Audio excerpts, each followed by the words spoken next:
I'm Mark Ellinger, the owner, creator of GlassQuest, hand-blown art glass studio. Marcus Ellinger, I am the master assistant glassblower.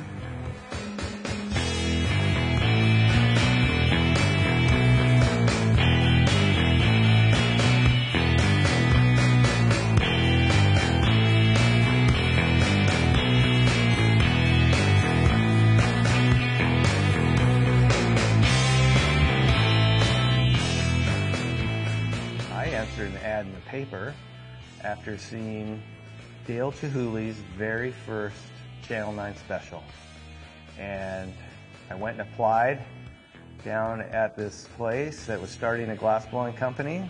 It was in North Seattle in Lake City, and they hired me and 3 other guys, and I ended up working for the company for 15 years. And after that, I started GlassQuest here. Whenever I get asked that, people always assume that I've been blowing glass since I was born. I was basically born with a glass blowing pipe in my hand. It's not the case. I would say it wasn't until I was probably in my mid-20s before I started blowing glass with you. Glass blowing basically meant going to the studio and do chores. But eventually, when I got a little older and came around and helped you out during the off season of the other job I had at the time, I said, hey, what do you think if I just stick around?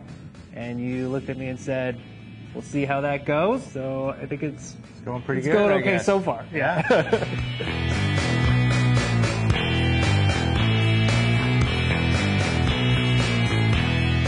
I have been blowing glass since 1983.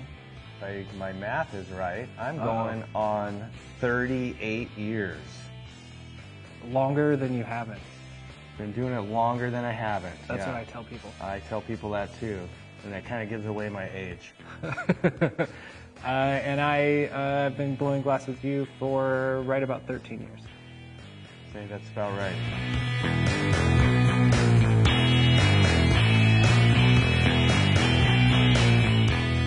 The thing that makes GlassQuest different than a lot of other glass blowing studios is that it is totally a family-owned business, and everybody in the family has helped out in the business in some way or another. I think one of the advantages to it being so much of a family company, and because of that, and because we're all so close with each other, I feel like we can offer that back to a lot of our customers too. They get a lot of real personal interaction with us.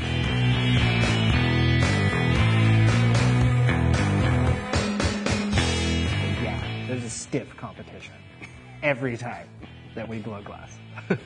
When I feel like I've won the competition, maybe, is when we go to pull pieces out of the oven, and it's really rare.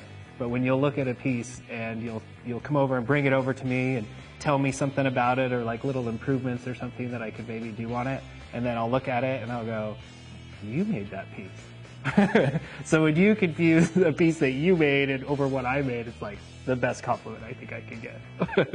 Those are like my minor victories. Yeah, but minor because it doesn't happen very often. Yeah.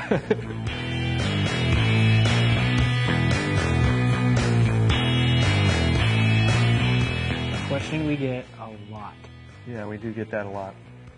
Well, for me, I want to say my favorite thing to make is things that I've never made before, because it's very challenging, and there's definitely an adrenaline rush that goes on with that.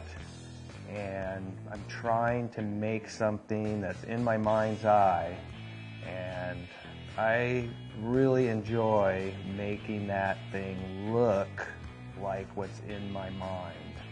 And it's very much easier said than done. It takes several tries to actually come close to what I'm thinking I want. I think for me, it's, I always say my favorites are the first few of anything that we make when it's something new. And again, it's because of that, the relationship that you have to have with the glass, and learning what it wants to do when you go to make a new piece, and then trying to collaborate with the glass itself and get the result I want out of it. once you make something a bunch of times, it starts to feel more repetitive, and you kind of lose a little bit of that relationship with it. But when you can really see that come out in the piece, those are definitely my favorite.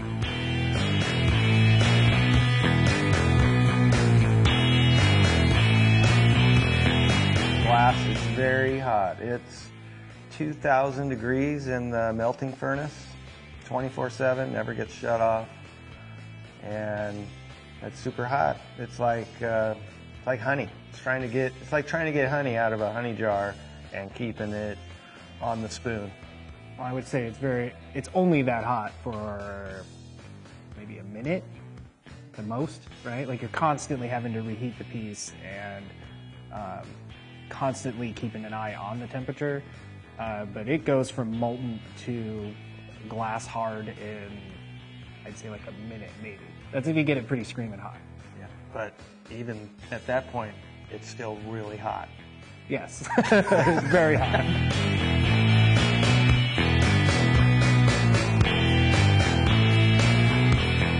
That was a classic question. Yeah, we get that all the time. All the time. And our classic answer to that is usually never the same way twice. Right, for you. But yeah, we burn ourselves. It's like, you know what? If you play with fire, you're going to get burned. I would say you almost actually build, like we still clearly get burnt, but you almost build like a tolerance to it to some degree, just because we get burnt that often.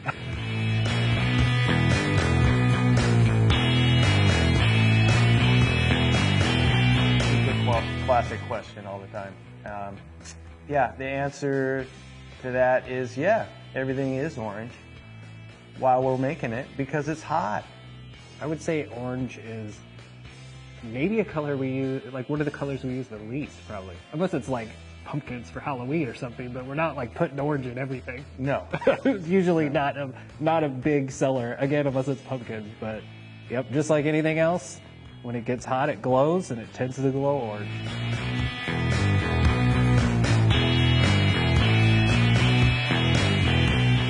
It is probably around at least 1,000 degrees. Oh, nice. I was going to say 1,200.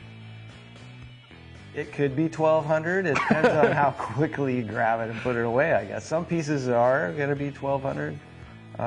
Like solid paperweights, things like that, are probably, yeah, around there. They're glowing red inside of them. So. Well, then once they go into the oven that cools them off is 950 degrees. Well, the glass actually starts moving, I want to say, around 975 degrees or so, right around there. If we put something in the oven and it was that hot, it would stick to each other.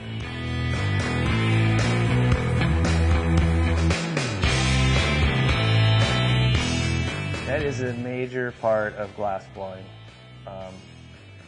We always start with clear glass and then add all the colors to the glass as we go.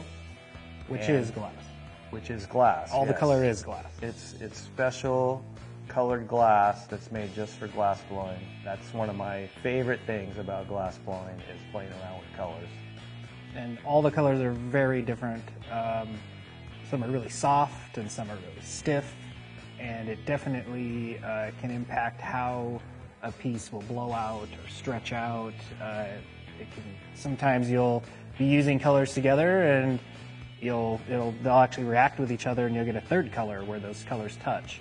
And sometimes it's really awesome and it looks really great, and sometimes it looks kind of funky and won't really work on the piece you're doing, but you can then apply that technique to something else down the road. So we've had that happen a lot with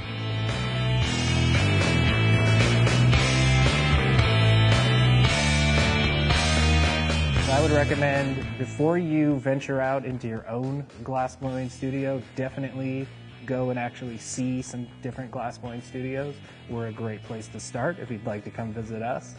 But there's a lot of equipment and overhead involved with glass blowing that I don't think people are aware of.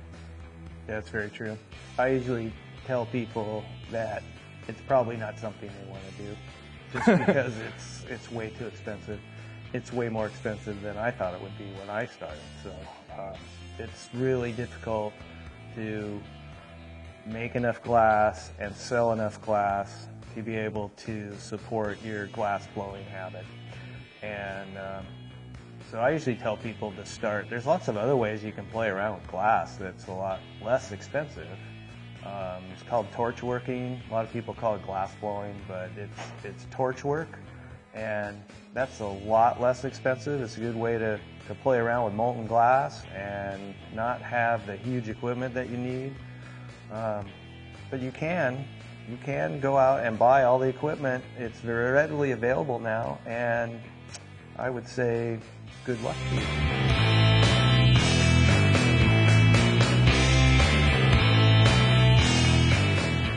Well, that's a good question. I actually put the building up. I had a lot of help. I should say it wasn't just me. I had relatives and friends and helped me come up, actually put the building up itself. And the equipment, I acquired a lot of it when the company that I worked for closed down, and I got just about all the equipment from that company, Ornamental Blown Glass. And then when I moved it all up here, I built, more equipment. So it's a lot of work, and you're always working on equipment. It's just something that happens. Most of the equipment that we have in the studio was built by somebody. It wasn't purchased for that purpose, right? I remember when we made the transition from you working for OBG and then moving to up here and seeing the property for the first time, and it was just this big field, and we were all going, what are we going to do out here with nothing to do? And then when we started working on the building, it was just a big slab for quite a while, and then when the building actually showed up, it just showed up on a couple pallets, right? It's a big Quonset, it looks like a big airplane hangar, but it was basically this big erector set that just came with buckets and buckets of bolts. And I remember being on either the inside or the outside with a wrench and an air gun, and just bolt thousands of bolts. And I'm pretty sure we went through at least a couple air guns.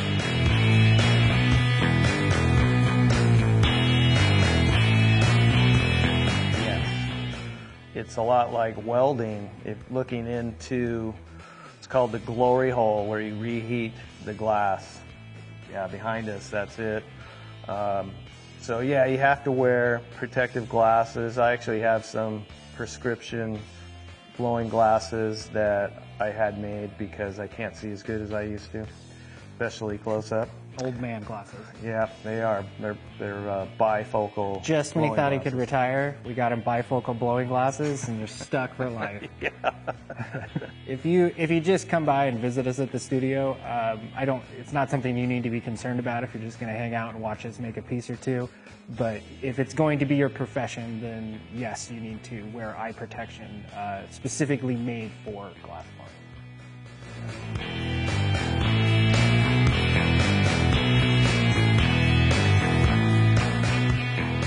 We get to spend so much time together. We're sometimes almost too much time. Yeah, right.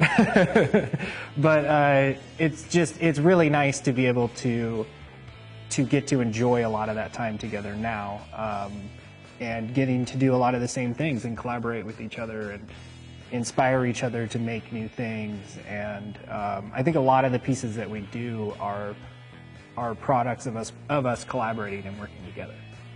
So I really enjoy that.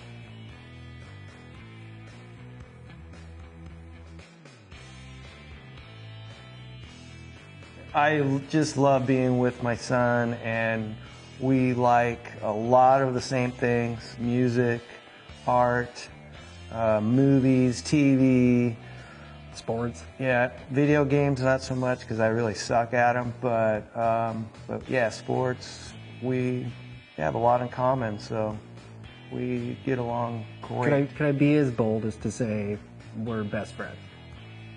Yeah. I don't want to put words in your mouth, but... Yeah, are you putting yourself above my dog, Mocha? Ooh, only because I can blow glass. Okay.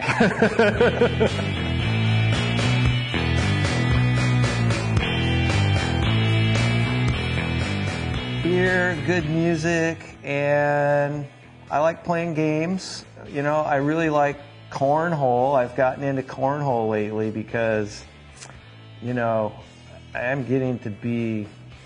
a senior now, so, you know, that's something that I could do for a long time. You know? I'd assumed you've been playing so much cornhole, so just in case you have another career to fall back on. Well, I am working on trying to go pro at cornhole, and that's why we drink a lot of beer too, because I think that cornhole and beer go together well. That's part of training. It's the official cornhole training. It's right. That's right. I'm looking for a beer sponsorship for cornhole. I'm just hoping to beat you at cornhole more than like twice. Have I beat you twice? I think so, but yeah, it's just because I'd ask you how many times you beat me, but it's too many to count. I don't know. Yeah.